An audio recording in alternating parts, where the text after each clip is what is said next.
Olá a todos, eu sou André Costa e o programa Equilíbrio Nacional de hoje, que tem o patrocínio do Grupo Vincere, entre no site do grupo www.grupovincere.com, tem a satisfação de receber uma pessoa que vai nos agregar bastante com as suas ideias e informações. Lembrando a você que nos assiste que o programa Equilíbrio Nacional é transmitido pela TV Vincere, simultaneamente pelo streaming, YouTube e Facebook. É bem simples, tinha muita dúvida, mas é bem simples você acessar pelo streaming da TV Vincere. Basta você colocar no seu na sua Smart TV, no seu smartphone, no seu computador, digitar o link tvvincerealvivo.com e você já entrará direto no streaming, na programação que está sendo veiculada. Se por algum motivo você não puder assistir a programação no horário, ela depois fica salva, alguns programas no YouTube. O nosso canal é TV Vincere. Vá lá no YouTube, se inscreva, ative as notificações e você nunca perderá o que há de melhor da informação através da TV Vincere. E o nosso convidado de hoje, ele é empresário, empreendedor, ele é servidor público e ele é psicólogo. Eu estou falando de Roberto Sávio. Tudo jóia. Tudo bom? Jóia, tudo bom. É uma satisfação tê-lo aqui. Satisfação minha. Você é uma pessoa que atua em áreas bem distintas. Você consegue ter uma visão geral como servidor público, como empreendedor e como psicólogo. Sim. Eu queria iniciar, para que o nosso telespectador entenda um pouquinho, que você falasse um pouquinho da história. As três atividades tuas, elas aconteceram de forma simultânea, próxima, depois nós vamos pontuando cada atividade, o que você desenvolve mais. Sim. Bom, como nós estamos em Brasília, então a gente tem essa influência do funcionalismo público, né? Sim. Todo mundo quer passar em concurso, é bastante forte essa questão aqui governamental e tudo mais. Muita gente com ideia de estabilidade, coisa assim. E nessa influência eu vim estudando, né? E também ao mesmo tempo eu vim trabalhando. Eu decidi, não, vou trabalhando e ao mesmo tempo eu vou estudando para os concursos. E lá em meados de 2008, 2009, então deu certo que eu fui aprovado como psicólogo, né? Concluí o curso de psicologia e ao mesmo tempo fui aprovado no concurso na Universidade de Brasília. E fui seguindo nessas duas vertentes ali, tentando conciliar os horários, né? Fazendo a vida, vamos dizer assim, virar. E nisso nós estamos cercados dessa energia que é o dinheiro, e a gente vai pensando como a gente pode ganhar mais, como que a gente pode melhorar de vida, como que a gente pode melhorar a família, se alimentar melhor, dormir melhor, viajar, coisas e tal. E nisso eu fui ingressando na parte do empreendedorismo, o que eu já enxergava, que eu fui enxergar até mesmo na minha trajetória de criança, que eu já fazia negócios ali com a molecada, e eu fui vendo, isso já está em mim também. Então, há mais ou menos 3 anos que isso se tornou maior foco. Talvez até por conta do consultório, isso foi me apontando para as necessidades que a gente tem, praticamente, se eu não me engano, em todos os cursos acadêmicos, que a gente sai da faculdade cru, sem saber como vender, sem saber como comprar, sem saber sobre clientela, sobre empresa. E eu fui buscando esse conhecimento e me considerando também hoje empreendedor, né? Até teve uma parte também musical, fui músico, toquei, gravei CD, coisas assim. Então é uma aventura, né? Resumindo as 3 áreas. Mas hoje de aventura essas áreas estão consolidadas, é o que você vive. Sim. E vive bem, sim, graças a Deus. Uma coisa me chama a atenção, o sangue de empreendedor, você disse que já algo te chamava desde novo. Mas, de fato, o chamado pelo serviço público em Brasília é muito forte. Sim. Mas eu vou iniciar pela psicologia um pouquinho, até porque você... eu sou apaixonado também pelo estudo de pessoas da área comportamental, não são da área de saúde, mas isso nós estudamos muito ao longo de muitos anos. E como tudo começa com as pessoas, vamos começar tratando um pouquinho sobre a psicologia. Sim. E depois nós vamos derivando para o empreendedorismo, para o serviço público, porque na verdade tudo é uma conexão de pessoas, sim, né? Sim. E eu tenho certeza que a sua visão como psicólogo, isso contribui bastante nas demais atividades. Outra coisa que você falou que me chamou bastante atenção, isso é latente e é quase que um clamor. Todo mundo termina uma universidade, um estudo, inclusive nós ministramos um curso, terminei minha universidade e agora. Ou seja, ninguém é preparado para a vida. Sim. Então nós precisamos de situações aplicadas, de fato, né, que preparem a pessoa para enfrentar.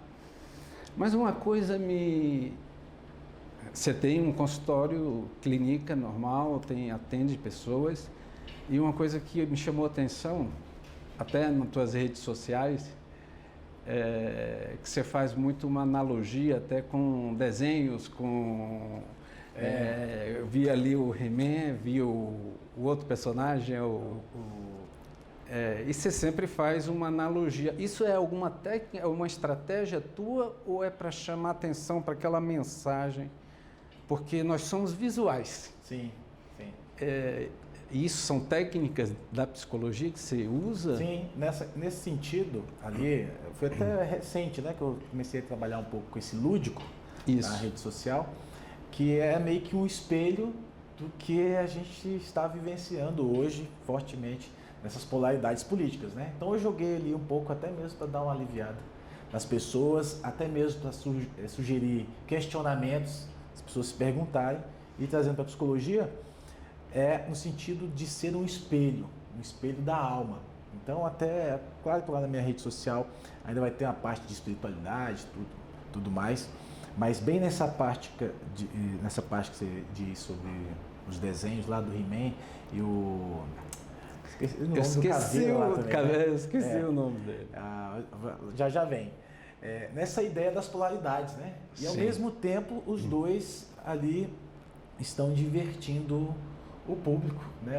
Quem assiste o desenho, quem conhece a história do He-Man lá, sabe que tanto o mal quanto o bem, eles estão divertindo as crianças, né? E usei disso para servir mesmo como um espelho de como estamos funcionando, o que está acontecendo, o que está sendo apresentado para a gente, né?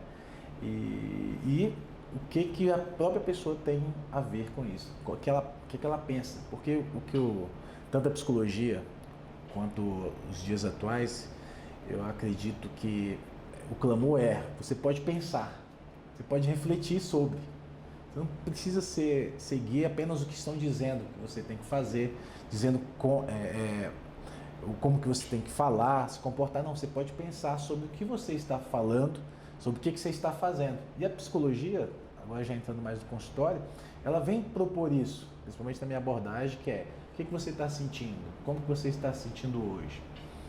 Isso me lembra, só para agregar uma frase de um Nobel, acho que foi de 1930, cientista, perguntaram dele o que está acontecendo com a humanidade, isso na literatura tem, ele disse, é simples, as pessoas simplesmente não querem pensar, é exatamente o que você está falando.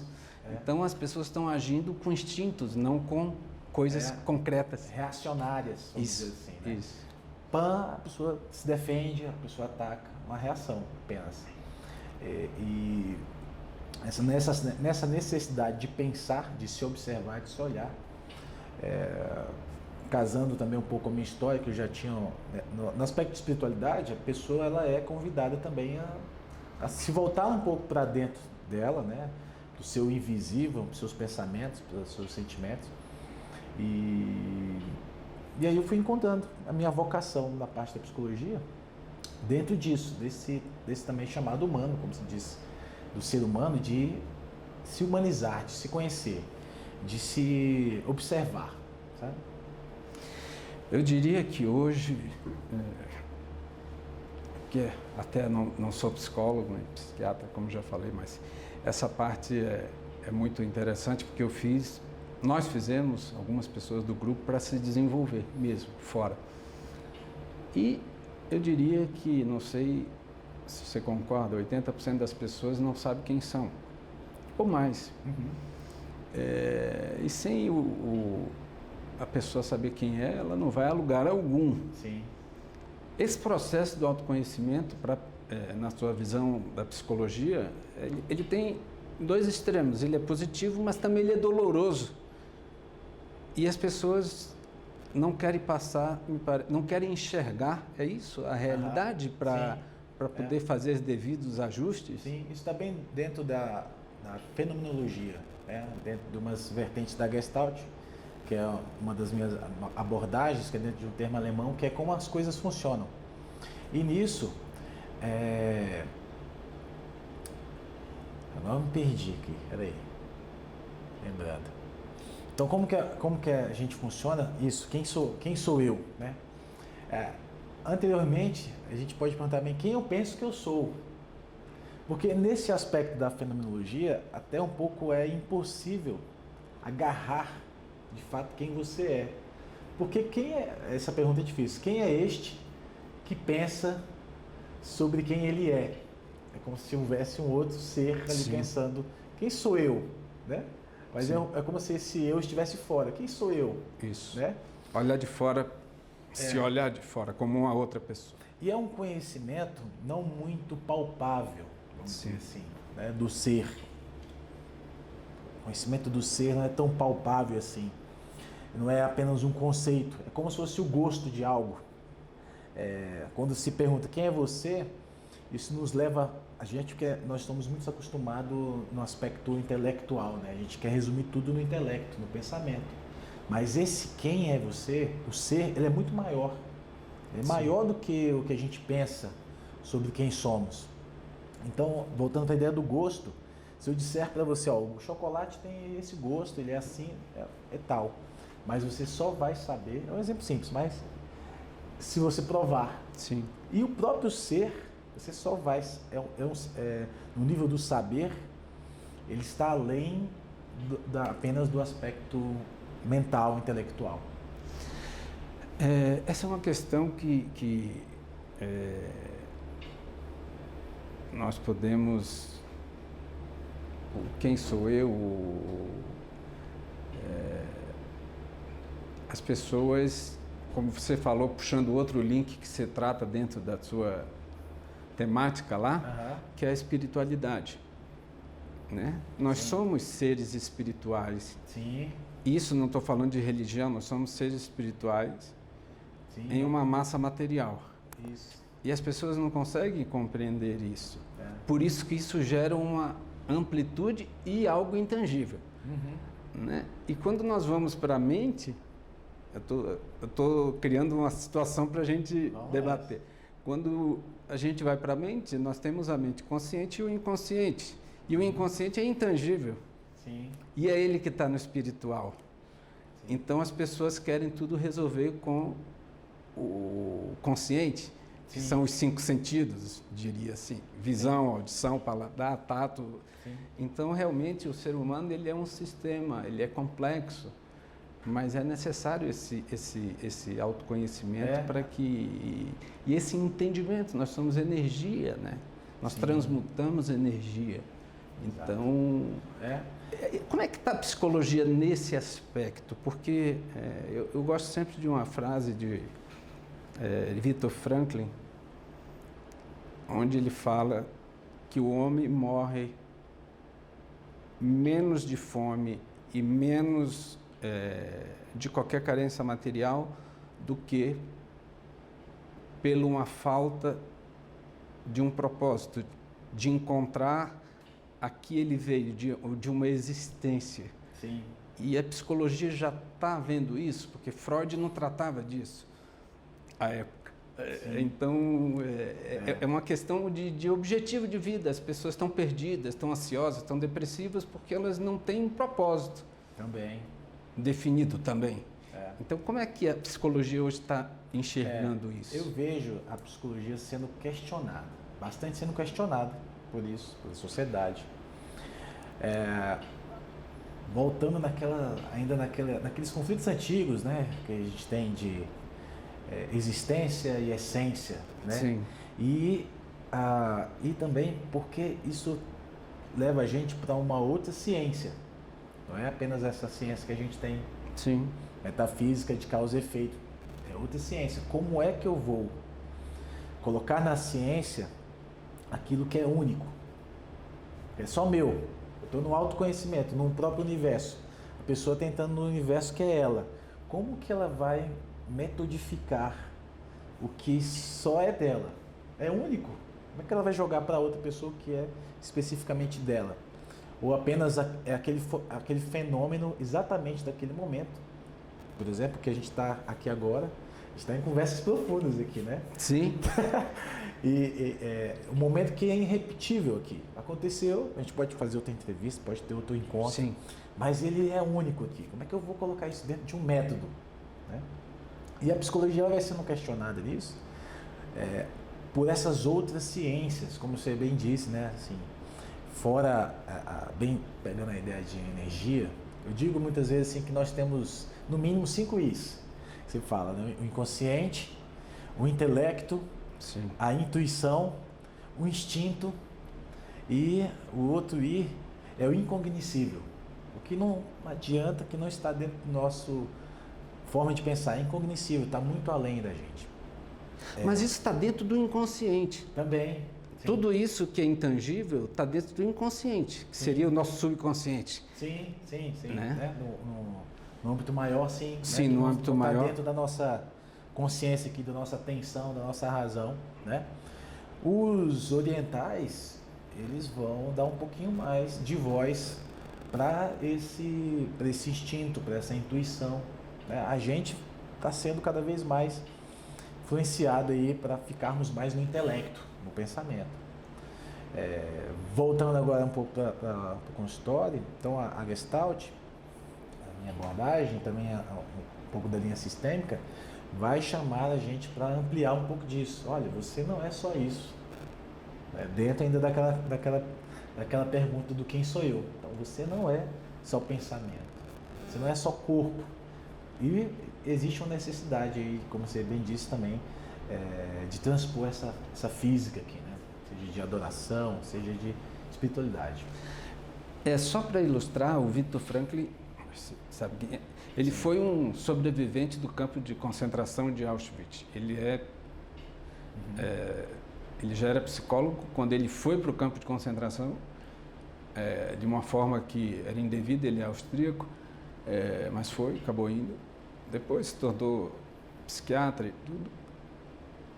E ele decidiu que sobreviveria com uma única afirmação. Ele criou um propósito para ele.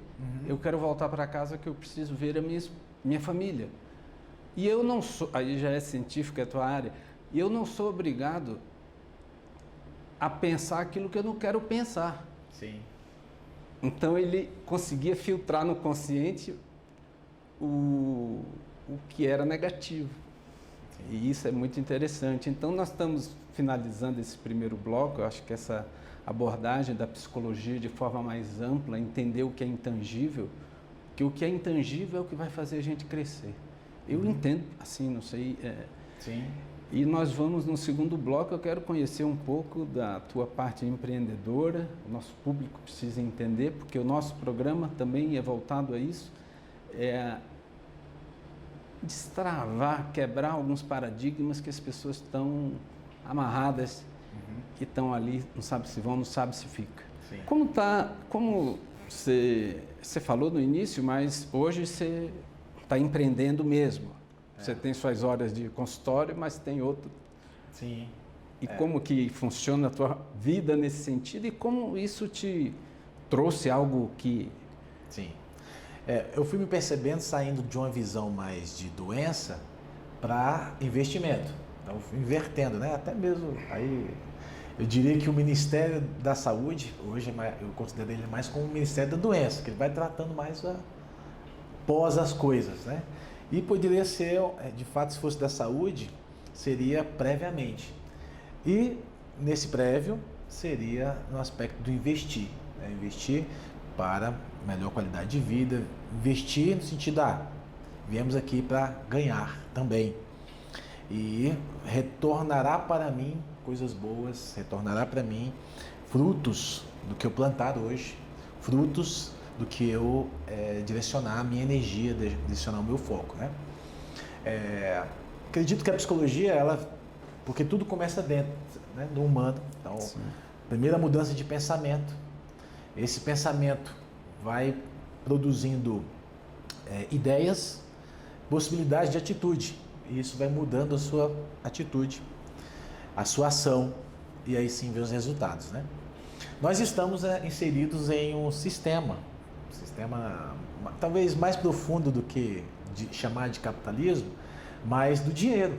Se a gente pensar tudo que é dinheiro, ao nosso redor, estamos cercados de dinheiro. O que a gente come veio através do dinheiro, o que a gente veste, a parede, né, os objetos tecnológicos, nós estamos cercados por dinheiro, né?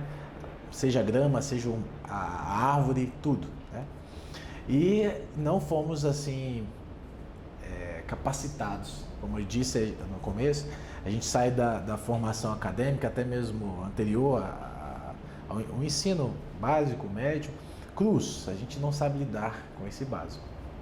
E diante da necessidade da formação da propaganda, do marketing, da gestão dos recursos, eu fui vendo onde é que eu posso ganhar, onde é que eu posso usufruir, e também se enxergando como ser humano, me percebendo em outros talentos, me percebendo em outras possibilidades de existência, outras possibilidades de interagir, né, com o comércio, né, com o mercado.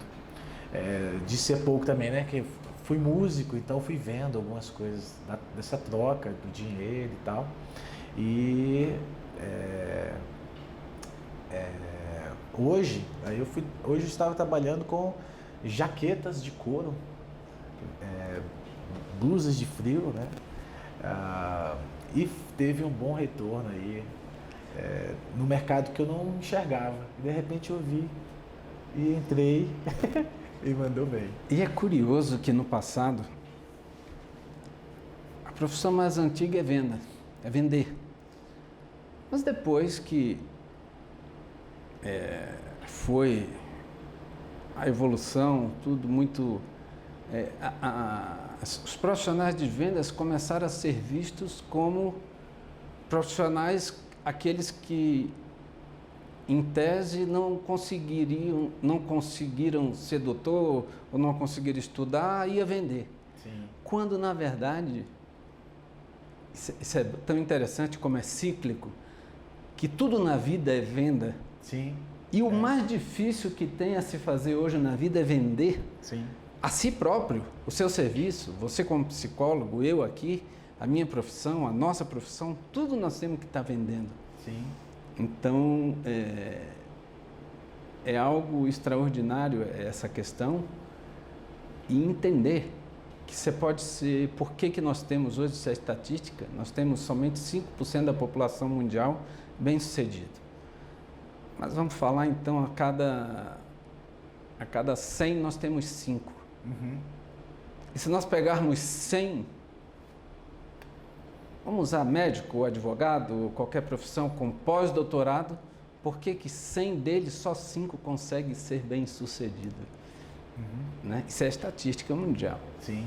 Então, isso vem do que você falou, do que vem de dentro, né? Sim. James Allen fala, as pessoas querem transformar externamente sem se transformar internamente. Exatamente. Então, você saiu da caixa, você conseguiu sair da caixa, da zona de conforto. Sim. E foi adiante. Exatamente. E lembrando, como você disse no início, né? Tipo, a proibição do pensar. Com essa proibição, as pessoas, nós fomos deixando aquele nosso interior, nossas ideias, a nossa diferença apagado. Então, à medida que se vai quebrando isso, vai se libertando disso, vai destravando isso, você vai enxergando dentro de você novas ideias, novas possibilidades. E começa a vir. Ontem mesmo eu vi uma postagem, agora vai vir muito forte agora, essa ideia dos óculos virtuais, né? As pessoas Sim. com o metaverso, essas coisas. E aí já me veio a ideia. Quem quiser pode pegar essa ideia aí, tá? Tem mais. De ter uma academia com esses óculos. Pronto. Tem os óculos lá, tem os objetos que você coloca no braço, nas pernas, e você monta a academia em pouco espaço, sem equipamento, com um custo mais baixo, e as pessoas vão gastar caloria. Vai ser algo inovador e tecnológico. Daí depois eu vi que já estão criando também um outro óculos, que não é como este que é virtual, que a pessoa fecha aqui, mas é um óculos comum, porém já abre pelo menos 3 janelas de sim. computador. Então a pessoa coloca via Bluetooth um teclado e ela vê através do óculos aqui o computador, tá? Aí eu já pensei, então já dá para inventar a lente. Agora eu vou te fazer uma pergunta. Você não acha que... Porque o grande problema lá atrás, na origem que nós falamos nisso, está no pensar. Sim. E a grande velocidade que o mundo está imprimindo sobre as pessoas não permite tempo de pensar. Elas estão agindo como robôs. Sim, sim. Os zumbis. Como zumbis. E isso não é o correto. Nós temos que pensar, nós temos que ter tempo para refletir, tempo para meditar, tempo para ter o nosso momento de solitude, que é a opção por estar sozinho, né? Refletindo. Dali é que vem, como você falou lá, a cultura oriental. Dali é que é possível acessar o inconsciente, o intangível. Né? E é um paradoxo isso, porque isso me parece um capitalismo meio escravizante, ou seja, alguns detêm a ideia, detêm o projeto e botam todo mundo para correr. Sim. Aí que vem a necessidade da criação dessa outra linha do empreendedor. É uma outra escola, sim, a qual as pessoas estão fazendo sozinhas. Não tem uma linha empreendedora. A gente tem a linha acadêmica, né? A gente tem a outra linha técnica, né? Até tempos atrás a gente tinha os cursos técnicos, mas a linha do empreendedor, ela tem que ser necessária se formar. Sim. Então tem gente que não quer a linha acadêmica. Tem gente que não quer o trabalho braçal ali, mas ele está na linha da ideia, da criação, do produzir algo e esse algo, ao mesmo tempo, fazer um bem para o outro e aquilo vir com um ganho para ele, né? Sim. Essa questão, como nós estamos falando do nosso modelo de estudo, eu acho que isso vem muito de... Nós temos muitas limitações desde pequenos, né? Sim. Temos as crenças limitantes, temos os dogmas, temos os paradigmas que são colocados sobre nós, às vezes não por maldade, mas é aquilo que um professor, que o nosso pai mesmo, ou que nosso Sim. avô, ele era a época deles. E uma coisa que eu percebo muito nisso é que isso inibe a criatividade, né? Porque do momento que uma criança ela é repreendida porque está pensando ou criando alguma coisa. A mente dela é livre para criar a criança. Sim. Né? Isso, como mudar isso? Nós vamos precisar de gerações que nós temos que mudar desde hoje das crianças. Sim. Quanto antes, melhor, né? Tanto no consultório quanto no empreendedorismo, essa é uma palavra-chave. Criatividade. Como é que a pessoa vai lidar com trauma? Ela vai precisar ser criativa com aquilo. Enxergar de um outro âmbito, construir uma nova história sobre aquilo, criar uma solução. E o empreendedor também. Ele vai olhar a circunstância, a situação, e ele vai ter que pensar em solução. Ele vai tirar o foco do problema. Tanto é algo, tanto da psicologia quanto do empreendedor, e focar na solução. Focar no bem, tanto para ele quanto o bem comum. E aí essa palavrinha criatividade é chave. Ela, em toda a literatura que estuda as pessoas bem-sucedidas, sem criatividade não se chega a lugar algum. Thomas Edison errou 9.999 vezes. Sim. Até criar a lâmpada com 10 mil tentativas. E a sociedade nos cobra muito. Não sei como você vê isso. E você deve deparar isso, as comparações. Isso as redes sociais têm trazido muito dano, eu imagino, às pessoas. Eu imagino, não, isso é certo, é científico. Há uma comparação onde nós devemos nos comparar somente conosco, com a gente. Uhum. Né? Onde você era antes, de onde você veio e como você está hoje. Sim. Né? O quanto você progrediu. E não comparar, eu não posso me comparar com Bill Gates, senão eu vou ficar frustrado. Sim, exato. Nem com Elon Musk. Sim. Né? E se enfrenta isso muito também no consultório. Sim. Pensar que você é único é curador. Sair desta comparação é curador, porque é da comparação que vem o julgamento, isso. que vem medo de críticas. O medo de críticas, é da comparação. E isso te tira do foco. O que vai adiantar você ficar nessa comparação? Ou geralmente a pessoa vai para um vitimismo, né? Exatamente. Ou até mesmo para um egoísmo, alguns outros lados, preciso me sentir melhor, né? E no fundamento não resolve, não produz. Se você pegar aqui, estou me comparando com essa pessoa, vou fazer o quê? O que você vai fazer com isso? Tem uma frase do Sartre também, né, que é assim, parafraseando mais ou menos, mais importante do que fizeram comigo ou não fizeram, é o que eu faço com isso. Sim. Né? Se você encontrou uma diferença, fulano de tal está mais avançado, fulano de tal não está tão avançado, estamos em níveis diferentes, então, mas o que você vai fazer com isso? Né? E se a gente olhar para nós mesmos, nós vamos encontrar muito mais possibilidades do que fazer. O que eu vou fazer comigo agora? E isso se torna muito mais importante do que essa comparação. E normalmente a tendência, eu acho que até estatístico, é muito mais ir para o vitimismo. E aí nós temos uma sociedade Sim. muito limitada, né? Porque ela aproveita o outro para achar que ela não tem capacidade e para ficar onde está. Sim. Voltando no gancho disso e juntando com o empreendedorismo, a gente vai ver a formação das mentalidades. A gente vai pegar a história do Brasil, nós vamos ter uma tendência a ser mais um pensamento escravo. Nós temos essa tendência. Se a gente for no nosso litoral e ver quem é que está tomando conta das pousadas, quem tem os empreendimentos, você vai enxergar a maioria das pessoas de fora do que brasileiro. Sim. Se você vai nos centros, na feira, se você vai em São Paulo, ali no Brás, ali onde tem os negócios, os produtos, Sim. Quem que a gente vai encontrar lá? Árabe, coreano, chinês. Você não vê chinês trabalhando para ninguém. Exatamente. Ele está empreendendo. Você vê o árabe, ele vem, ele aprende, monta a empresa dele e segue.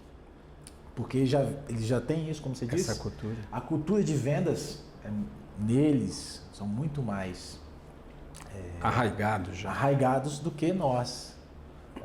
Voltando para a nossa necessidade do princípio para empreender, ter esse inconsciente rico, milionário, ter uma construção interna nossa de valor. E aí isso vai expandir. É como uma pérola. Como é que a pérola é formada, né? Entra a areiazinha lá na ostra, isso começa a machucar a ostra e a ostra vai formando a pérola. E aí aquela pedrinha dá o grande valor.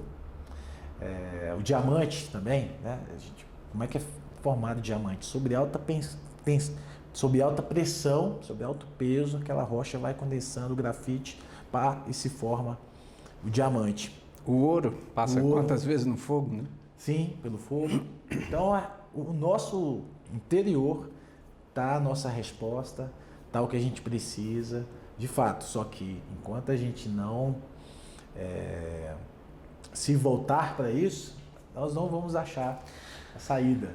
A tua opinião é que as pessoas têm medo de enfrentar um sofrimento ou elas são acomodadas por natureza? Porque, como você disse, a ostra para produzir pérola ela sofre.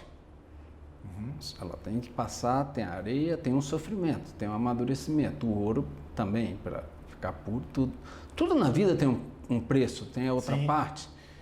Né? E muitas vezes nós vemos tantas pessoas acomodadas num país de tantas oportunidades. Você já deu uma explicação cultural da colonização. Mas hoje, passado tanto tempo, isso ainda é disso ou as pessoas simplesmente ela tem medo de enfrentar o desconhecido, certamente, né? Sim, o medo, que é também uma produção intelectual, né? Nossa, pauta um pouco na emoção, mas muito mais a fé no azar, naquilo que pode acontecer de errado no futuro, né? A possibilidade negativa. E também o medo, principalmente até mesmo dela, de se ver. Como assim, né? Eu tenho visto muitas pessoas falando assim, tubarão nada com tubarão, águia voa com águia, leão anda com leão. Se você parar para pensar, todos esses três animais, eles saem para caçar sozinhos, nem com eles mesmos eles andam. Só que acima nessa cadeia alimentar, existe o humano. Sim. O humano anda com o humano. E um grande chamado assim, nosso é de se humanizar, de fazer essa viagem interna. Se a gente vai ver as religiões, meditação, fecha o olho, se fecha. Evangelho, você vai orar, então para dentro. Psicologia, para dentro. E é isso. Eu diria que eu ainda vou, que a gente pode passar um minutinho, não tem problema, até tu pode já responder isso e fazer uma consideração final. Hoje eu estou conversando, nós aqui, a TV, com um psicólogo que tem uma visão mais holística de mundo externa, visão empreendedora, visão de negócios. O dinheiro é saudável desde que bem utilizado e utilizado para o bem. Mas isso são exceções dentro da psicologia. E como... porque o problema ele é interno. A sociedade sofre há séculos.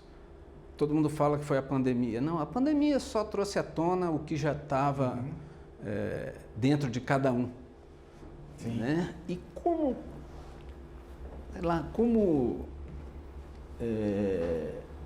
esses profissionais podem... porque eu penso assim, o psicólogo ele vai dar um conselho técnico, baseado numa teoria técnica, mas a experiência de vida é muito importante para isso, né? Porque às vezes a pessoa está lá com coisa que vai resolver com uma experiência de vida que aquele psicólogo teve, ou qualquer profissional, do que com como isso funciona dentro de um consultório, assim... Como tratar essa visão, até diante do paciente, porque muitas vezes ele pode não querer, né, ouvir a sua experiência como um empreendedor e é o que vai resolver o problema dele. Sim. A grande metáfora que eu gosto é de a terapia, assim, o consultório, ser um espelho. É um espelho da alma. O profissional, ele está ali para ser um espelho, para devolver para a pessoa como ela está se portando, como que ela está pensando, como que ela está se perguntando, como que ela está se sentindo. E esse espelho, assim como a gente se olha no espelho, a gente vê o cabelo bagunçado, a roupa, né, o estilo que a gente quer e tal, vai fazer com que proponha que essa pessoa amplie a visão que ela tem sobre ela, sobre esse ser, e amplie a atuação dela no mundo. Poderíamos ter, de fato, agora uma intervenção psicológica.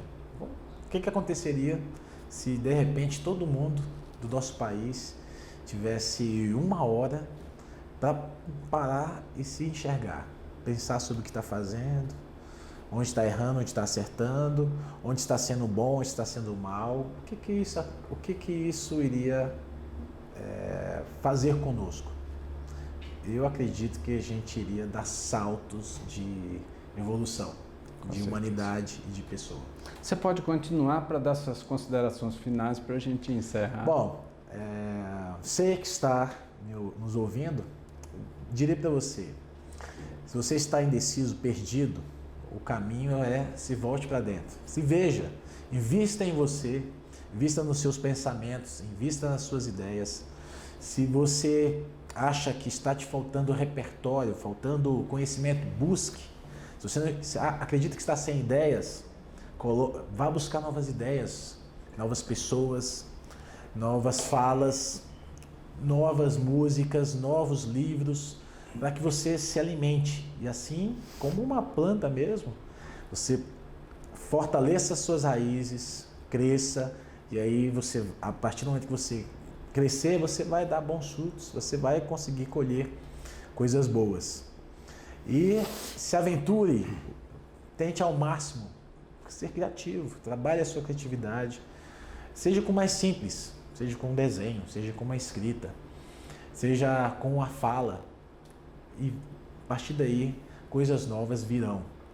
E tire tempo para você meditar. As grandes ideias vieram em momentos assim, que o filósofo estava no banho, teve uma ideia, estava debaixo de uma árvore, cai a maçã, eureka, gravidade. Então, tire tempos para você, pense no equilíbrio. Invista, em primeiro lugar que você tem que ser psicólogo, empreendedor, é em você mesmo. E aí o restante vai andar. Falando em equilíbrio, o programa Equilíbrio Nacional de hoje teve a satisfação de conversar com o Roberto Sá. Os contatos dele irão ao ar juntos. Quem precisar do seu auxílio vai ter como encontrá-lo. O programa Equilíbrio Nacional de hoje encerra e nós aguardamos você no próximo programa.